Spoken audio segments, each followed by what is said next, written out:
오늘 우리에게 주신 하나님의 말씀은 이사야서 30장 15절에서 26절 말씀입니다. 오늘은 좀 관계가 무량합니다. 왜냐하면 우리가 벌써 오늘의 이 말씀을 하면 35장까지 나가게 되는 것입니다. 오늘은 특별히 이사야 개론 6번째 시간으로서 이사야서 28장에서 35장까지의 말씀 중에서 가장 중심이 되는 핵심적인 주제 말씀 30장 15절에서 26절까지의 말씀을 함께 나누면서 우리가 다 읽지는 않았지만 28장에서 35장까지의 말씀을 우리가 묵상해 보도록 하겠습니다. 오늘의 제목을 다 함께 읽어 보겠습니다. 여호와를 신뢰하며 기다리는 자마다 긍휼과 은혜를 예배하신 구원과 복이 있다. 아멘. 이 제목의 내용이 바로 28장에서 35장까지 있는 모든 것을 요약하는 하나의 말씀이라고 할 수도 있습니다. 왜냐하면 많은 학자들이 이 28장부터 35장, 즉 36장에서부터 39장까지는 역사 서술이 나오게 됩니다. 바로 그 전까지의 소위 말해서 제1 이사야서라고 하는 마지막 단락에 해당하기 때문입니다. 이사야서 28장에서부터 35장까지를 대칭 구조로 보면 A, B, C, D, C-B-A-로 해서 맨 가운데 핵심 부분이 오늘 읽었던 말씀 30장 15절에서 26절까지의 말씀이고 조금 더 크게 보면 33절까지라고 할 수 있습니다. A는 여호와께서 유다의 대적 북왕국 사마리아에 대한 심판을 28장에서 다뤘고 그 가운데는 유다에 대한 약속과 경고 또한 들어가 있습니다. 반면에 A-라고 할 수 있는 것은 마찬가지로 A처럼 여호와께서 유다의 대적인데 위쪽은 북이스라엘이라고 했다고 하면 남쪽에는 에돔에 위치하고 있는데 에돔에 대한 심판 이야기가 34장부터 35장까지 나와 있기 때문입니다. 여기서도 마찬가지로 유다의 장차 영광스러운 시온으로의 귀환을 약속하고 계십니다. B에 해당하는 것은 29장에 해당하는 말씀으로 아수르에 대한 얘기가 나오게 되고 이 가운데는 유다 백성들의 열린 눈, 보지 못하는 눈, 입술과 마음에 대해서 이야기하고 B에도 마찬가지로 아수르에 대해서 얘기가 나오면서 32장과 33장에 다뤄지고 있고 여기서도 마찬가지로 열린 눈과 보지 못하는 눈과 입술과 마음에 대해서 마찬가지로 언급하고 있습니다. C는 30장 1절에서 14절까지 유다에 대한 경고로 애굽을 의지하지 말라라고 하면서 C-도 마찬가지로 31장에 애굽을 의지하지 말라라는 똑같은 이야기가 나오기 때문입니다. 그래서 오늘은 28장에서부터 35장 전체의 중심이 되는 30장 15절에서 26절까지의 말씀을 통해서 여호와만 신뢰하라, 의지하라 라는 말씀을 전하고자 합니다. 그런데 우리가 한 가지 기억해 보아야 할 것은 이 35장까지 이르는 28장부터 35장까지 이르는 것은 매우 특징적인 형식을 갖고 있는데 바로 이것이 예수님도 저주 선언을 하실 때 Woe to you라고 하면서 화이슬진저라고 하는 이 재난, 워에 대한 이야기가 큰 핵심적인 정형 문구로 등장하게 됩니다. 그래서 학자들은 이 부분을 이야기할 때 크게 두 단락으로 나누게 됩니다. 예를 들어서 28장에서부터 33장까지 한 작은 단락으로 또 34장과 35장을 작은 단락으로 나눠서 보니까 28장에서 33장에 나왔던 이야기와 34장에서 35장까지 나왔던 이야기가 매 주제마다 똑같이 반복됨을 보게 되었습니다. 이것에 대해서는 참고만 하시고 나중에 28장을 할 때 다시 나누도록 하겠습니다. 이것뿐만 아닙니다. 학자들은 이 워투유 구문, 화있을 진저라는 소위 말해서 워 오라클 신탁이죠. 워 오라클이라는 이야기로서 28장에서부터 33장까지를 보았을 때 재앙에 대해서 화있을 진저라고 하면서 워 구문을 이야기하고 그것으로 끝나는 것이 아니라 그 다음에 반드시 구원에 대한 약속이 나오게 돼서 사실은 하나님의 말씀은 이 심판과 구원이라는 양면의 동전 같은 이 이야기는 사실은 하나의 이야기라는 것을 알 수 있게 됩니다. 예를 들어서 28장 1절에서 4절까지는 재앙에 대해서 이야기하지만 28장 5절에서 6절까지는 구원에 대해서 이야기합니다.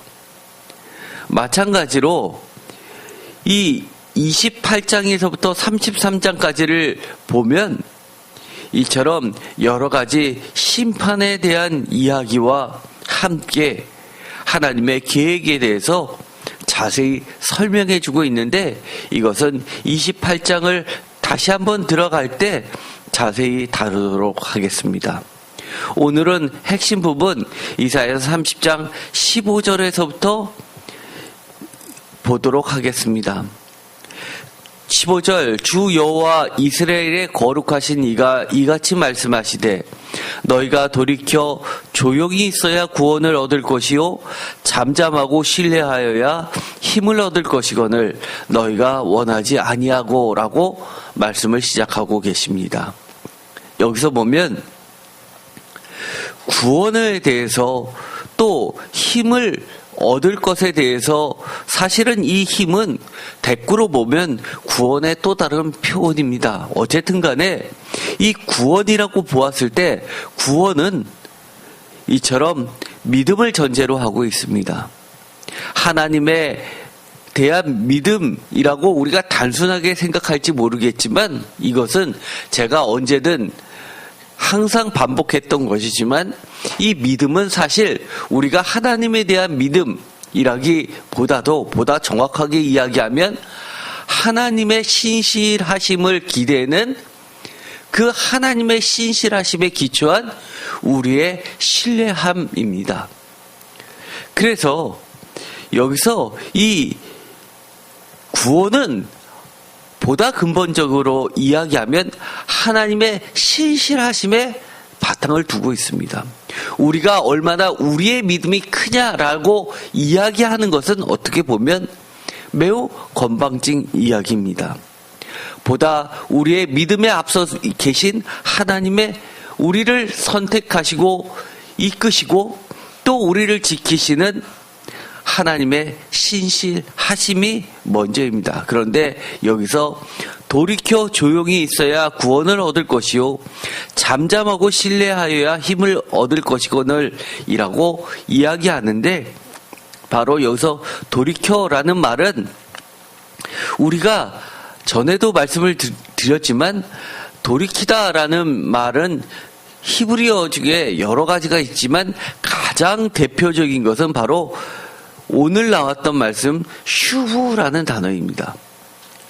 이 슈브라는 이 단어는 사실은 돌아서다라고 방향 전환을 나타내게 됩니다. 그래서 우리가 신약에서도 회개하라라고 하면 우리가 우리의 뜻대로 가던 길에서 하나님을 향해서 방향을 전환하는 것을 전제로 하기 때문에 헬라어에서도 메타라는 이 말이 들어가게 됩니다.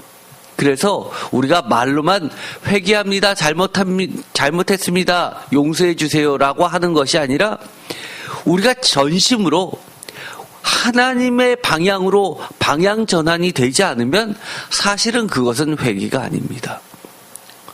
돌이키는 것이 아닙니다.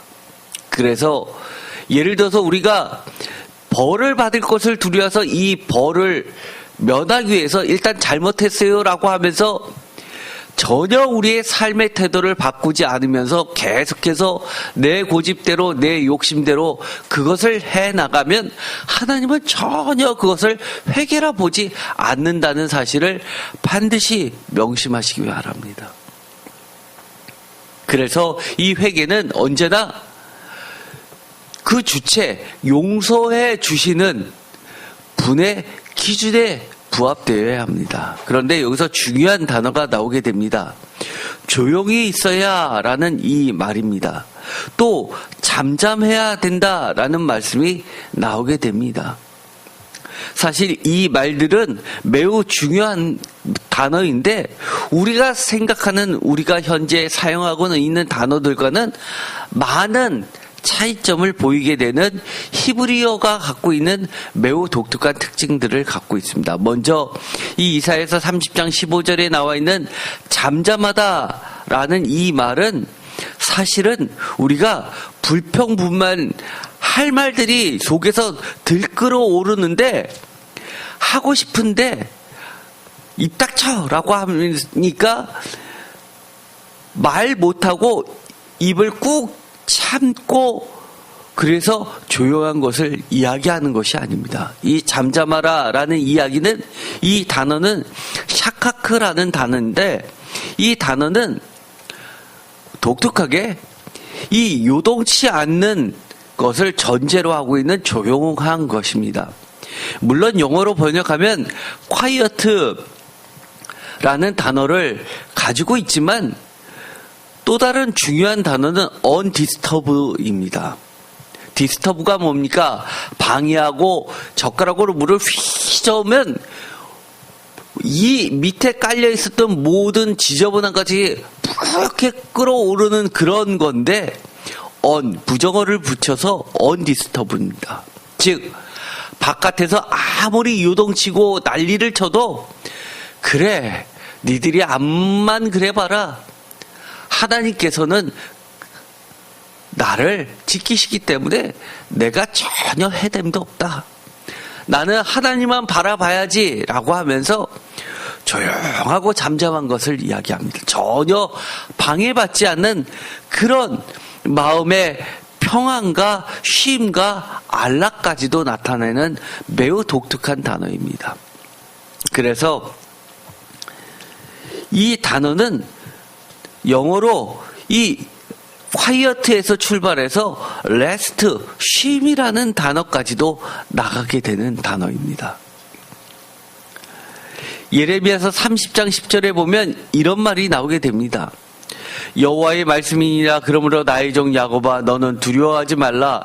이스라엘아 놀라지 말라. 내가 너를 먼 곳으로부터 구원하고 내 자손을 잡혀가 있는 땅에서 구원하리니 야곱이 돌아와서 태평과 안락을 누릴 것이며 두렵게 할 자가 없으리라. 안락이라고 여기서는 샤카크가 번역이 되었습니다.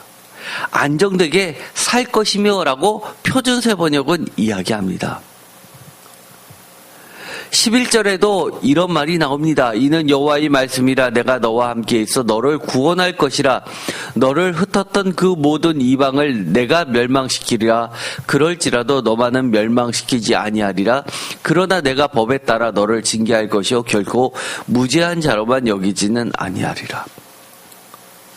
모든 이방을 멸망시키는 가운데서라도 너만은 멸망시키지 아니할 것이라는 하나님의 이 약속을 들으면 내가 비록 지금 어려움을 잠시 당한다 하더라도 undisturbed, 안락을 누릴 겁니다. 흔들리지 않을 겁니다. 우리가 가장 두려운 게 뭡니까? 나도 휩쓸려 가서 망하게 될까봐 두려운 것 아닙니까? 그러나 하나님은 잠잠하라고 이야기합니다.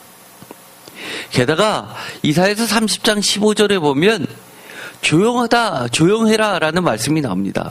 주 여호와여 이스라엘의 거룩한 이가 이같이 말씀하시되 너희가 돌이켜 조용히 있어야 구원을 얻을 것이요 라고 이야기합니다. 이 조용히라는 단어는 나하트라는 단어입니다. 이 나하트라는 단어는 아까도 이야기했지만 quiet와 rest가 기본적으로 바탕이 되고 있는데, 이것은 욥기 36장 16절에는 넉넉한이라는 단어로도 번역이 되었습니다. 매우 우리나라 말로 하면 도저히 상상이 안 가죠. 그러므로 하나님이 그대를 환난에서 이끌어내사 좁지 않고 넉넉한 곳으로 옮기려 하셨은즉 무릇 그대의 상에는 기름진 것이 놓이리라. 좁지 않고 넉넉한 곳으로 옮기려 하셨은즉, 좁지 않고 넉넉한 것을 이 표준세 번역은 평안을 누리면서 살게 하시고 라고 이야기하면서 평안이라고 번역합니다. 이 이야기대로 하면 조용히 있어야 라고 하는 것은 넉넉하게 있어야 하지 라는 말로도 바꿀 수 있습니다. 조급하지 말고 흔들리지 말고 그렇게 평안을 누리라고 이야기합니다. 이 신뢰하다라는 이 15절에 있는 말씀은 아주 재미있는 말씀입니다. 신뢰하다라는 이 단어는 여기서 비트하라는 단어입니다. 그런데 비트하라는 이 단어는 원래 어근은 바타라는 단어인데, 이 바타라는 이 2차 어근입니다. 사실 이 비트하라는 단어의 1차 어근은 바타라는 단어이고, 이 바타의 2차 어근이 바타하라는 단어입니다. 근데 이 바타하라는 이 2차 어근, 원래 맨 처음 출발한 이 어근은 우리가 전에 누가복음 할 때 계속 문을 두드리면서 뻔뻔할 정도로 한밤에 계속 강구할 때 썼던 그 헬라어 신약에 단 한 번 나왔던 단어인데, 이 뜻이 구약에서는, 히브리어에서는 여러 군데 나왔다는 사실을 사실 저도 여기서 발견하게 되었습니다. 정말 뻔뻔할 정도로 자신 있게 의지하고 신뢰하는 것을 기본적으로 가지고 있는 단어입니다. 그래서 이 단어는 트러스트라는 구약에서 단 한 번 나와 있던 단어이지만 어근을 쫓아가면 매우 여러 차례 나왔던 단어입니다. 그래서 2차 어근은 bold, careless라는 단어로도 번역이 됩니다. careless는 뭐죠? 케어, 주의를 기울이지 않고 앞뒤 생각하지 않고 막무가내식으로 달려드는 것을 이야기합니다. 그래서 confident라는 단어로도 번역이 되었습니다. 자신감 있게, 조금 더 의심하지 않고, 그 다음에 릴레이라고 번역도 되었습니다. 기대는 거죠. 우리가 옆에 기댈 때는, 벽에 기댈 때는 벽이 무너지지 않은 것을 신뢰하기 때문에 기댈 수 있는 겁니다. 그래서 어려운 일을 당한 사람에게 어깨를 대주고 나한테 기대라고 하면 그 사람이 그 사람에게 신뢰하면서 어깨를 빌려서 몸을 기대는 경우가 있습니다. 또한 이것은 secure입니다. 얼마나 믿음직하면 secure입니까? 이것이 마치 트러스트, 신탁, 신용 금고가 시큐리티, 금고의 역할을 하는 거나 마찬가지입니다. 이런 것을 보면 어떤 생각이 드나요? 하나님을 신뢰하여야 구원을 얻고 힘을 얻는다라는 이 말은 어떻게 보면 우리가 하나님 앞에 은혜를 입을 자격이 없음에도 불구하고, 수많은 잘못이 있음에도 불구하고, 흠이 있음에도 불구하고, 우리의 믿음이 부족함에도 불구하고, 나와는 다르게 하나님은 인자하시고 사랑이 많으시고 신실하신 분이라는 그 신실하심을 의지해서 정말 뻔뻔하게 이번에도 저를 구원해 주세요라고 믿고 기대며 의지하는 겁니다. 왜요? 우리는 뻔뻔할 정도로 이렇게 이야기하는 겁니다. 하나님, 이 성경책에 하나님이 약속해 주신 계약서가 있지 않습니까? 구약, 신약, 옛부터 내려오던 계약, 신약, 새롭게 우리에게 주신 계약서 아닙니까? 라고 정말 뻔뻔할 정도로 담대하게 그렇게 하나님께 매달릴 수 있어야지 되는 겁니다. 오히려 하나님은 그 어이없을 정도로 신뢰하는 것을 기대하시고 좋아하시는 겁니다.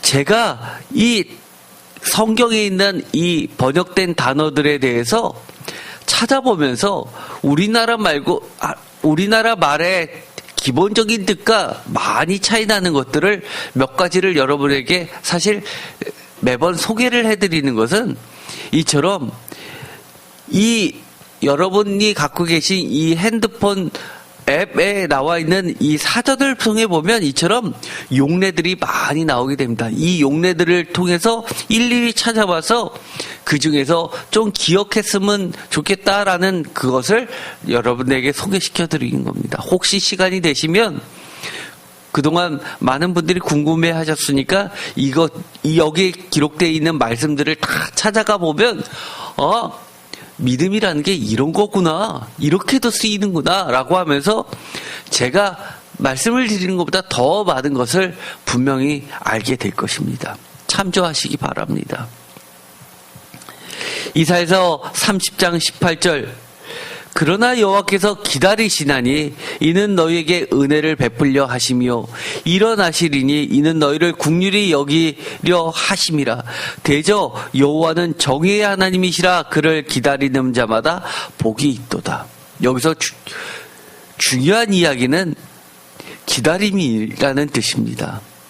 기다린다라고 이야기할 때 두 번이나 이야기하시는데, 먼저는 여호와를 기다리는 자마다 복이 있다, 구원이 있다라고 이야기합니다. 그런데 놀라운 것은 우리가 여호와를 기다리라라고만 이야기하시는 것이 아니라 먼저 그러나 여호와께서 기다리시냐니라고 이야기하면서 하나님이 우리보다 먼저 구원을 베푸시기 위하여, 은혜를 베푸시기 위하여 우리가 하나님을 기다린 것보다 더 오랫동안 그렇게 우리를 기다리셨다고 이야기합니다. 우리를 보다 더 긍휼히 여기시고 정의를 베푸시기 위하여 그렇게 하나님은 먼저 우리보다 더 기다리시고 준비하셨다고 이야기합니다. 전에도 계속해서 반복된 이야기가 무엇입니까? 심판을 이야기하고 많은 열방의 심판을 이야기해도 언제나 하나님의 관심과 눈동자는 바로 하나님의 백성들, 성도들에게 초점이 맞춰져 있다고 말씀을 드렸습니다. 너희를 이라는 말입니다. 너희를 긍휼히 여기려 하심이라고 명확하게 그 하나님의 진심을 드러내고 계십니다. 이 기다리다라는 이 말은 전에도 우리가 시편에서도 했고 다른 곳에서도 여러 번 말씀을 드렸습니다. 하카라는 단어였는데, 물론 기다리라라는 이 단어는 여러 가지 히브리어가 있지만 그 중에서 하카라는 단어는 그야말로 기다리는 것에 보다 중점을 둔 단어라고 이야기했습니다. 그래서 영어를 보면 wait라는 단어도 있지만 long이라는 단어도 있습니다. 아무리 지체되고 시간이 오래 걸려도 기다리는 겁니다. 그래서 영어로 long이라고 하면 긴이라는 뜻도 있지만 간절히 원한다라는 뜻도 갖고 있습니다. 그래서 long for something 하면 something을 아주 간절히 소망하는 것을 이야기하죠. 그래서 이것은 기다리다라는 것은 하나님께서는 우리가 하나님께 돌아오기를, 그리고 하나님을 신뢰하기를, 하나님을 기다리기를 오랫동안 그렇게 기다리면서 간절히 바라면서 기다리셨다는 이야기입니다. 반면에 우리에게 기다리시는 것은, 기대하시는 것은 하나님의 기다림과는 비교할 수 없을 정도로 매우 짧지만 우리 매우 한정되어 있고 제한되어 있는 우리의 인생들은 나름 너무나 더디고 오래되었다고 생각할지 모르지만 그래도 하나님을 기다리고 신뢰하면서 간절히 바라라고 이야기하고 계시는 겁니다. 이사야서 29장 10절에 보면 아주 재밌는 말씀이 나오게 됩니다. 29장 10절에 보면 대저 여호와께서 깊이 잠들게 하는 영을 너희에게 부어주사 너희의 눈을 감기셨으니 그가 선지자들과 너희의 지도자들인 선견자들을 덮으셨습니다. 그러므로 모든 계시가 너희에게는 봉안책의 말처럼 되었으니 그것을 그를 아는 자에게 주며 이르기를 그대에게 청하노니 이를 읽으라 하면 그가 대답하기를 그것이 봉해졌으니 나는 못 읽겠노라 할 것이요. 또 그 책을 글 모르는 자에게 주며 이르기를 그대에게 청하노니 이를 읽으라 하면 그가 대답하기를 나는 글을 모른다 할 것이니라. 주께서 이르시되 이 백성이 입으로는 나를 가까이하며 입술로는 나를 공경하나 그들의 마음은 내게서 멀리 떠났나니 그들이 나를 경외함은 사람의 계명으로 가르침을 받았을 뿐이라 라고 말씀하고 계십니다. 이것도 마찬가지로 큰 단락 안에 있는 말씀입니다. 그런데 오늘 있었던 이 30장의 말씀을 보면 이렇게 되어 있습니다. 이렇게 기다리시면서 우리도 하나님을 기다리기를 간절히 바라는 자들에게 이런 말을 해 주십니다. 기다리면 19절에 시온에 거주하며 예루살렘에 거주하는 백성아 너는 다시 통곡하지 아니할 것이라 그가 내 부르짖는 소리로 말미암아 내게 은혜를 베푸시되 그가 들으실 때에 내게 응답하시리라. 들으실 때 응답하시겠다. 은혜를 베푸시겠다 약속해 주십니다. 그러면서 어떻게 응답해 주실 건지, 어떻게 은혜를 베풀어 주실 건지를 이야기할 때 20절에 이렇게 이야기합니다. 주께서 너희에게 환난의 떡과 고생의 물을 주시나니 다 같이 읽을까요? 내 스승은 다시 숨기지 아니하시리니 내 눈이 내 스승을 볼 것이며 너희가 오른쪽으로 치우치든지 왼쪽으로 치우치든지 내 뒤에서 말소리가 내 귀에 들려 이르기를 이것이 바른 길이니 너희는 이리로 가라 할 것이며 어떠신가요? 아까 29장만 하더라도 그들이 알고 싶어서 이것이 무슨 뜻이냐고 물어봤는데도 이 책이 봉해져 있으니 나는 모르겠다. 또는 나는 글을 모른다 라고 하면서 알 수가 없게 하셨는데 이제는 어느 정도까지 은혜를 베푸시냐면 너에게 참된 스승을 숨기지 아니하시면서 비록 오른쪽으로 치우치든지 왼쪽으로 치우치든지 너희의 뒤에서 말소리가 내 귀에 들려 이것이 바른 길이니 너희는 이리로 가라 라고 하면서 넘어지지 않게 잘못된 길로 가지 않게 그렇게 은혜를 베푸시면서 인도하시고 평화대로 구원으로 인도해 주시겠다고 약속해 주십니다. 여러분은 인생을 살 때 어떠신가요? 저도 과거에 사업을 했을 때 거래처에서 저희에게 부도를 냈을 때 정말 수많은 생각을 했었습니다. 그렇게 기도하면서 이 길을 걸어왔었는데 왜 하나님께서 그때 그 결정을 할 때 하나님께서 꿈에서라도 나타나서 이거 하면 안 돼 라고 나에게 가르쳐 주시지 않고 그때는 조용히 계시다가 이제 와서 이렇게 터뜨리시나 라고 원망도 해봤습니다. 그러면서 살 길은 하나님, 나의 욕심과 죄악들을 모두 용서해 주세요 라고 매달리고 엎드려서 정말 뻔뻔할 정도로 하나님께 기도했던 것 말고는 없었습니다. 물론 2년 만에 모든 것을 회복해 주셨고 조금 더 해답이 없고 정말 하나님 앞에 더 가까이 가고 하나님을 깊이 알게 돼서 그것 때문에 제가 목회자의 길로 들어서게 된 겁니다. 목회자가 돼서도 마찬가지입니다. 제가 늘 간절히 바라는 것은 저는 자신 없어요. 제가 언제나 옳은 길로 하나님의 길로 갈지 잘 모르겠어요. 그런데 치우치게 되면 언제든지 주님 저에게 바른 길 가도록 올바르게 분명하게 알려주세요 라고 늘 소망하고 있습니다.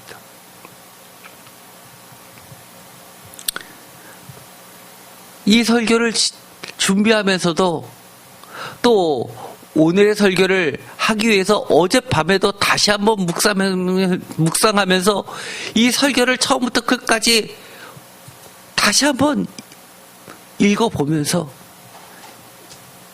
그래 그렇지라고 이것이 진리지라고 다시 한번 제 자신을 반성하고 하나님께 맡기게 됩니다. 분명히 주님은 이렇게 이야기하십니다. 여호와를 기다리라고 이야기합니다. 여호와를 기다리는 자마다 복이 있다고, 은혜가 있다고, 하나님의 긍휼하심이 있다고, 하나님의 정의가 있다고 그렇게 이야기해 주십니다. 오늘에 있었던 이 말씀은 15절에 시작할 때부터 나왔던 말씀입니다. 그 악한 생각들은 16절에 이렇게 이야기합니다. 이르기를 아니라 라고 이야기합니다. 15절에 너희가 원하지 아니하였다라는 것을 보다 자신들의 직접적인 말로서 명확하게 그 죄악상을 드러내고 있습니다. 하나님이 오해하신 것이 아니라 스스로 아니라고 이야기를 합니다. 우리가 말 타고 도망하리라 하였으나 너희가 도망할 것이요 또 이르기를 우리가 빠른 진술을 타리라 하였으므로 너희를 쫓는 자들이 빠르리니. 하나님 도움 필요 없어요. 내가 우리 힘으로 내 힘으로 이 문제 해결할게요 라고 해봤자 더 빠른 자들이 그를 쫓아서 멸망시킨다고 이야기합니다. 뿐만 아니라 한 사람이 꾸짖은즉 1000사람이 도망하겠고 5이 꾸짖은즉 너희가 다 도망하고 너희 남은 자는 겨우 산꼭대기에 깃대 같겠고 산마루 위에 깃이 같으리라. 우리가 아무리 용을 쓰고 우리의 힘만 의지하고 아무리 그래도 사실은 아무 해결점이 없을 때가 우리 인생 가운데 얼마나 많이 있습니까? 심지어 하나님은 애굽을 의지하지 말라라고 하면서 어떤 말까지 하시는지 여러분 아십니까? 애굽을 의지하지 말라라고 하면서 너희를 돕는 자도 망할 것이고 또 그를 의지하는 자도 함께 망한다고 이야기합니다. 오직 하나님은 하나님만을 의지하기를 바라고 계십니다. 어떻게 보면 정말 우리의 나약함을 적나라하게 드러내고 있는 말씀입니다. 한 사람이 꾸짖은즉 1000사람이 도망할 수밖에 없는, 그렇게 우리는 세상에서 힘이 없는 사람들입니다. 또한 우리가 아무리 힘이 있어도 하나님이 그렇게 만드시면 그렇게 도망갈 수밖에 없는 존재들입니다. 그런데 반전의 반전은 우리가 하나님을 간절히 신뢰하고 기다리면 상황은 대역전이 발생합니다.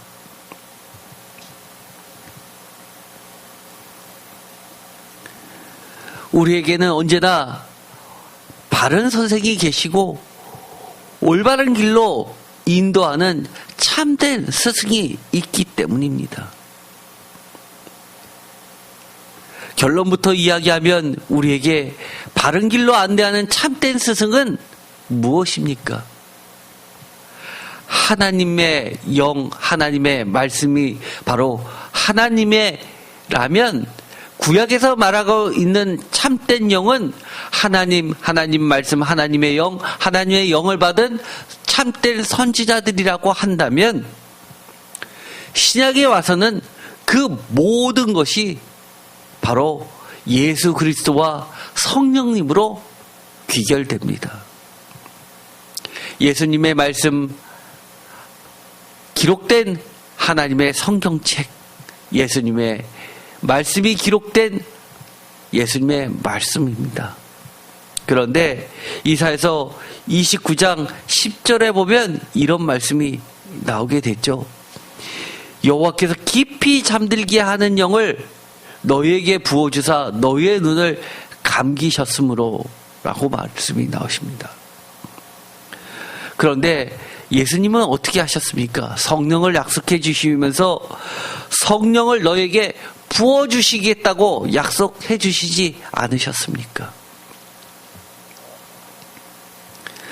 이사야서 30장 10절에 보면 이런 말씀이 납니다. 그들이 선견자들에게 이르기를 선견하지 말라, 선지자들에게 이르기를 우리에게 바른 것을 보이지 말라, 우리에게 부드러운 말을 하라, 거짓된 것을 보이라. 이 말씀을 전에도 제가 말씀을 드렸죠. 우리가 하나님이 저에게 이렇게 옳은 길을 안 가르쳐 주셔서 제가 옳은 길을 가지 못했던 거 아닙니까? 라고 말한다면 하나님은 이렇게 말씀해 주십니다. 아니야. 너희들이 옳은 선생을 보냈는데도 불구하고 선견자들에게 선견하지 말라, 우리에게 바른 것을 보이지 말라, 우리에게 부드러운 말을 하라, 거짓된 것을 보이라라고 요청하지 않았냐고 말씀하고 계십니다. 그래서 하나님은 오늘도 이사야서 30장 15절에 너희가 돌이켜라고 이야기하는 겁니다. 회개해라라고 이야기합니다. 하나님께로 돌아서라라고 방향 전환을 하라고 이야기를 하는 겁니다. 우리도 지금까지 보면 많은 이 새인교회가 세워지는 과정들 속에서 벌어졌던 수많은 갈등들을 여러분들 기억하실 겁니다. 심판 얘기하지 말고 복 받는 이야기만 해라. 무거운 얘기하지 말고 질책하지 말고 정말 위로하는 말만 하라라고 대놓고 이야기했던 분들이 너무 많았었습니다. 이 11절의 말씀은 그들이 했던 말입니다. 너희는 바른 길을 버리며 척결에서 돌이키라. 이스라엘의 거룩하신 이를 우리 앞에서 떠나시게 하라 하는도다. 바른 길을 가르쳤는데 바른 길을 선지자가, 목회자가 버리라고 강요합니다. 바른 길에서, 정도에서 벗어나서 이스라엘의 거룩하신 분의 이야기를 우리 앞에서 그치게 하라라고 이야기를 한다는 겁니다. 이러므로 이스라엘의 거룩한 이가 이같이 말씀하시되 너희가 이 말을 업신여기고 압박과 허망을 믿어 그것을 의지하니 13절 이 죄악이 너희에게 마치 무너지려고 터진 담이 불쑥 나와 순식간에 무너진 같게 되리라 하셨은즉 너희가 붕괴될 성벽처럼 될 것이다. 높은 성벽에 금이 가고 배가 불룩 튀어나왔으니 순식간에 갑자기 무너져 내릴 것이다. 정말 무섭지 않습니까?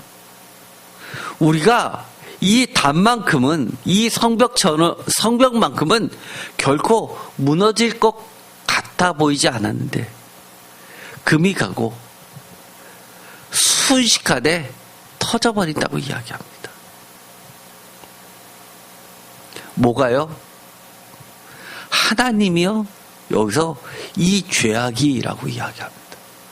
하나님은 기본적으로 바른 길 가서 복 받기를 원하시는데 그것을 거부하는 이들의 죄악이 결국 그렇게 죄가 잉태해서 사방을 낳는다고 이야기를 하는 겁니다. 그런데 이사야서 28장에 보면 더 가관의 말이 나오게 됩니다. 9절, 그들이 이르기를 그가 누구에게 지식을 가르치며 누구에게 도를 전하며 깨닫게 하려는 젖떨어져 품을 떠난 자들에게 하려는가. 10절, 대저 경계에 경계를 더하며 경계에 경계를 더하며 교훈에 교훈을 더하며 교훈에 교훈을 더하며 여기서도 조금 저기서도 조금 하는구나. 이 이야기는 전에도 말씀을 드렸죠. 이사야 선지자가 이렇게 예언을 하고 가르치니까 많은 백성들, 더 나아가서 많은 제사장들과 더 나아가서 많은 거짓된 선지자들이 놀려댔던 말입니다. 누구를 바보로 알아? 우리가 애야? 기역, 니은, 디귿, 리을 이렇게 가르쳐? 그런 정도는 내가 다 알아 라고 하면서 거부하는 겁니다. 11절, 그러므로 덧없는 이스가 다른 방언으로 그가 이 백성에게 말씀하시라. 덧없는 이스가 다른 방언으로 라는 말을 표준세 번역은 주께서 알아듣지 못할 말씨와 다른 나라 말로 이 백성을 가르치실 것이요. 가끔 저도 사투리가 심하신 분을 만나게 되면 무슨 말씀인지 잘 못 알아들을 때가 있습니다. 그것이 맞는 말인데도 그럴 때가 있습니다. 그런데 여기선 그런 차원이 아닙니다. 방언이라고 하면 사투리가 아니라 여기서는 외국어를 이야기합니다. 즉 바벨론의 포로가 돼서 바벨론 사람들이 이 백성을 가르칠 거라고 이야기합니다. 바벨론 언어로 가르치게 되면 바벨론 언어를 아는 사람만이 알아들을 것입니다. 더듬이 있을, 우리가 가끔 더듬게 되면 무슨 소리냐고 바르게 말하라고 이야기합니다. 우리가 음식을 가득 먹고 막 웅얼웅얼 이야기하면 알아듣습니까? 혀를 짧게 더듬으면 그 또한 알아듣지 못합니다. 심지어 같은 언어인데도 그렇습니다. 그런데 하나님이 결국은 이렇게 하게 만들겠다 하시는 겁니다. 교훈에 교훈을 더하며 라고 하는 것은 원문에 차보 라차보 차보 라차보 카보 라카보 카보 라카보 제르삼이라는 원어를 가지고 있는데 이것이 어린아이들에게 처음 알파벳을 가르칠 때 우리가 가가격여 그렇게 가르치듯이 그렇게 가르치는 말이라고 말씀을 드렸습니다. 다 안다고요? 내가 성경책 다 안다고요? 아니요. 저도 다 모릅니다. 제가 블로그에 이 참된 선생이라고 선생이라는 것으로 복음서를 검색한 것을 띄워놨을 겁니다. 거기 보면 마태복음에 12권, 마가복음에 15권, 누가복음에 18권, 요한복음에 11권이 나오는데 최초의 복음서라고 하면 이 마가복음인데 이 마가복음에 보면 특징들이 있습니다. 예수 그리스도를 제자들이 가장 먼저 불렀던 칭호는 선생님입니다. 그렇다는 이야기는 하나님께서는 우리에게 예수님을 보내실 때 백성들이 인식한 첫 번째 이미지는 선생이라는 겁니다. 그런데 요한복음에 보면 심지어 예수님은 나를 선생이라고 부르지 말고 친구라고 부르라고 하십니다.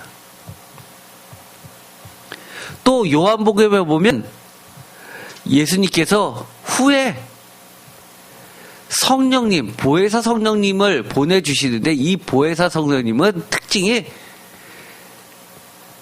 주님이 말씀하셨던 것을 기억나고 생각나고 또 그것을 가르쳐 주신다고 선생님으로서 소개해 주고 있습니다. 그렇게 되면 어떻게 될까요? 이사야서 30장 22절 너무 멋진 말씀이 나옵니다. 또 너희가 너희 조각한 우상에 입힌 은과 부어 만든 우상에 올린 금을 더럽게 하여 불결한 물건은 던짐같이 던지며 이르기를 뭐라고 합니까? 다 같이 읽어볼까요? 나가라. 표준세 번역은 없어져라 라고 소리친다고 이야기합니다. 많은 기독교인들이 그렇게 이야기합니다. 나는 우상에 입힌 은을 부어 만든 우상이 없어요. 아니요. 우상이 얼마나 많은지요. 심지어 우리들의 자녀가 우상이 됩니다. 우리들의 자녀가 학원을 가려 하면 수련회를 왜 보내요? 시험 기간이면 시험 기간이라서 설교 짧게 해주세요. 성경 공부는 나중에 하지요. 자녀를 한번 야단치면 교회 옮긴다고 합니다. 또 우리에겐 수많은 우상들이 있죠. 대표적으로 돈입니다. 돈이 많고 헌금을 많이 하면 교회를 좌지우지 하려는 자들이 반드시 생겨나게끔 되어 있습니다. 왜냐하면 우상을 나가라, 없어져라 라고 완전히 비운 상태로 하나님의 말씀과 하나님이 가르쳐 주신 그 가르침으로 채워넣지 않았기 때문에 결코 하나님이 가라는 대로 갈 수 없기 때문입니다. 그러나 이 모든 것을 철저하게 불결하게 던지며 나가라고 없어져라 라고 하면서 하나님의 말씀으로 가득 채우면 23절 내가 땅에 뿌린 종자에 주께서 비를 주사 땅이 먹을 것을 내며 곡식이 풍성하고 기름지게 하실 것이며 그날에 내 가축이 광활한 목장에서 먹을 것이며 밭가는 소와 어린 나귀도 키와 쇠스랑으로 까부르고 맛있게 한 먹이를 먹을 것이며 크게 살육하는 날 망대가 무너질 때 25절의 말씀은 복음성가에도 나와 있는 말씀입니다. 너무너무 멋지죠? 정말 이럴 수 있을까라는 생각마저 듭니다. 크게 살육하는 날 망대가 무너질 때 고산마다 줄령마다 그 뒤에 개울과 시냇물이 흐를 것이며 어떻게 이럴 수가 있습니까? 바깥에서는 온갖 전쟁이 나고 살육이 벌어지는데도 불구하고 하나님의 백성들의 삶터에는 개울과 시냇물이 흐른다고 이야기합니다. 어떻게 이럴 수가 있어요? 세상의 이치로는 불가능합니다. 세계 3차 대전이 벌어졌는데 교회만 안전할 수 있습니까? 그렇게 물어본다면 교회만 안전해요 라고 대답할 사람이 누가 있습니까? 26절 여호와께서 자기 백성의 상처를 싸매시며 그들의 맞은 자리를 고치시는 날에는 달빛은 햇빛 같겠고 햇빛은 7배가 되고 7날의 빛과 같으리라. 저는 이 25절의 말씀은 진리라고 믿고 있습니다. 크게 살육하는 날 망대가 무너질 때 그때라도 고산마다 줄령마다 그 뒤에 개울과 시냇물이 흐를 것이고 심지어 세계 3차 대전이 일어난다 하더라도 하나님의 백성은 하나님께서 상처를 싸매시면서 그 자리를 고치시고 달빛은 햇빛 같겠고 7날의 빛과 같을 것이라고 저는 믿고 있습니다. 이 말씀은 요한계시록계까지 나아가게 됩니다.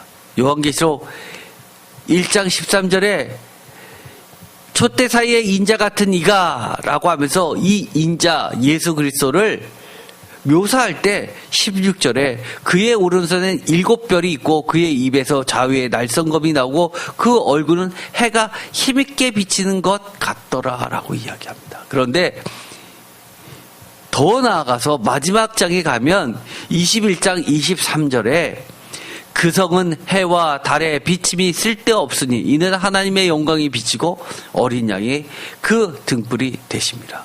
이사야서에 이야기한 달빛은 햇빛 같기고 햇빛은 7배가 되어 7날의 빛과 같으리라 라고 한 것보다도 더 심하게 해와 달이 쓸데없고 라고 이야기하면서 하나님과 그 어린 양이 햇빛을 7날의 빛을 대체한다고 이야기합니다.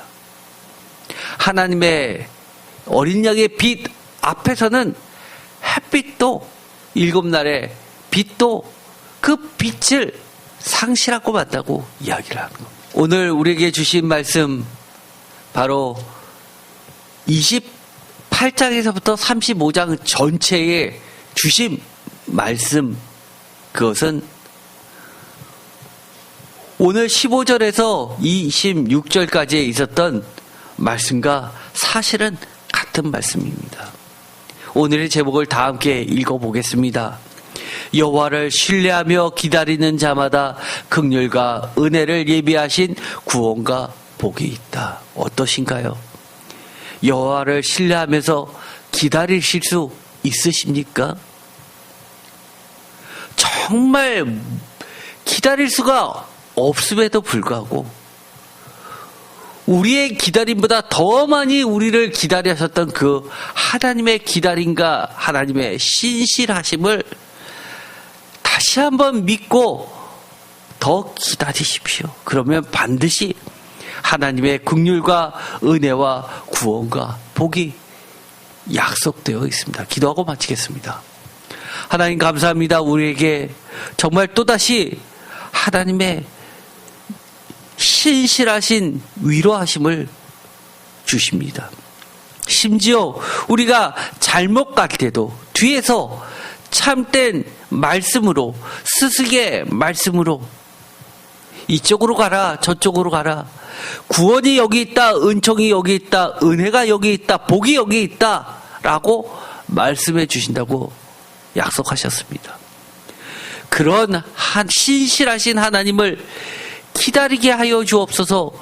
굳게 의지하고 기대며 믿게 하여 주옵소서. 우리의 연약한 믿음도 결국은 하나님의 신실하심 때문에 우리가 믿을 수 있는 겁니다. 우리의 믿음도 하나님의 신실하심으로 붙잡아 주시어서 온전한 은혜와 긍휼과 구원과 자비와 복을 누리게 하여 주시옵소서. 예수 그리스도의 이름으로 기도드립니다. 아멘.